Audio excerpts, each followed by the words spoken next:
Spain, as you know, is a democracy because in Spain, people have the power. This is what our constitution says. The Spanish constitution was established in 1978 after a popular vote, a referendum that was held the 6th of December.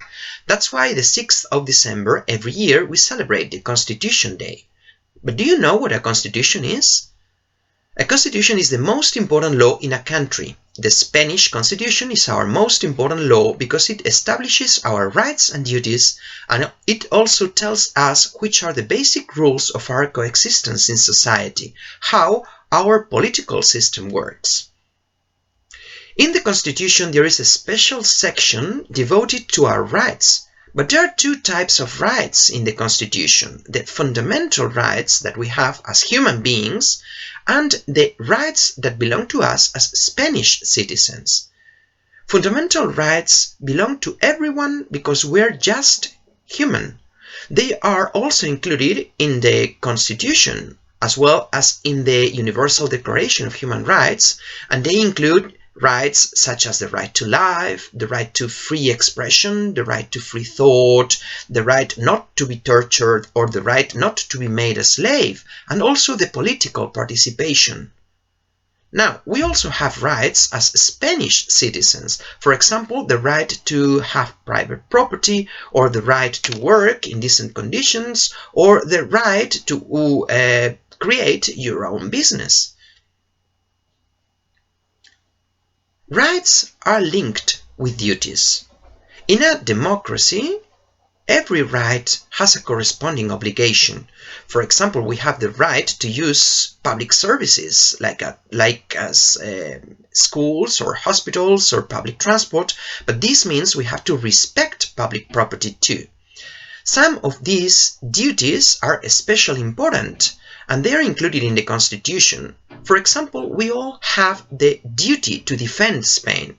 This means that we have to protect the Spanish democracy when it is at risk. For example, if we have a war, but also if we suffer a natural catastrophe or a serious problem that can threaten our social system of coexistence.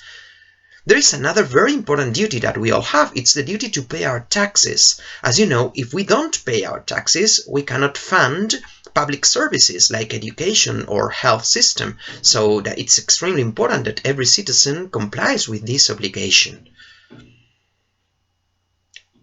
The Spanish democracy is also a welfare state. Our constitution says that Spain is a social state. This means that we have the obligation to make sure that everybody has a decent standard of living. That's why the Spanish constitution acknowledges the right of people to have a health care system, to have a free public education in the basic stages, and also social security. This is money that is used to help people in need, for example, to pay for our pensions or to pay for the unemployed people that lost their jobs. Nowadays, Spain also belongs to a general project of a global democracy that is called the European Union.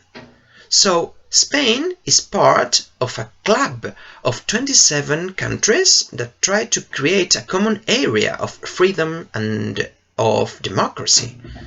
The European project began after the Second World War, when some countries decided they would cooperate together in order to prevent future armed conflicts. The European project was a success, and today it includes 27 countries.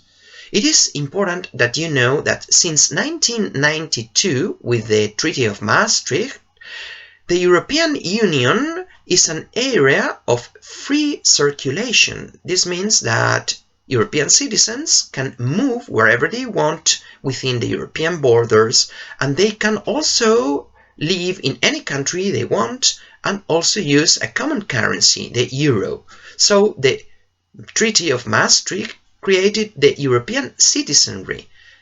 Today, Europe is one of the most advanced and most progressive areas of the world. The 27 European countries cooperate in areas such as economy, agriculture, education, environment, and many other in order to create prosperity for their citizens. So being part of Europe has a lot of advantages for us. It also has some disadvantages. For example, countries have had to give up part of their sovereignty. This means that not everything can be decided within the national borders because many important decisions are taken at a European level. That's why some countries, like the UK, decided to leave.